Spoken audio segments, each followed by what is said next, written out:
सारा मन आधा अधूरा काम ला छोड़ के भाग गए यार। अब मोला बनिहार खोजे लागी तो आहा थे पूरा मना बुझी मतलब पूछे लागी सारे मन। अरे तुम्हार खाली हो का यार? हमन तो खाली छवान यार, काय काम हरा की काही काम नहीं है, वही है बस ईटा बसला निकालना है यार साबर में। अरे क्या काम है, सब काम है। चलो चलो चलो चलो जाओ भैया हो। अच्छा तो घर बढ़िया ईटा निकाल हो यार।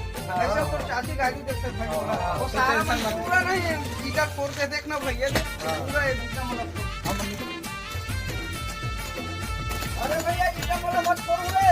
हां घुसे दी ईटा लगा था। आ दबे सारा बेटा गोला लगा देख रे। ये लाग दे काका जोर से। सारा लाग गया सो नहीं कि खतरे को।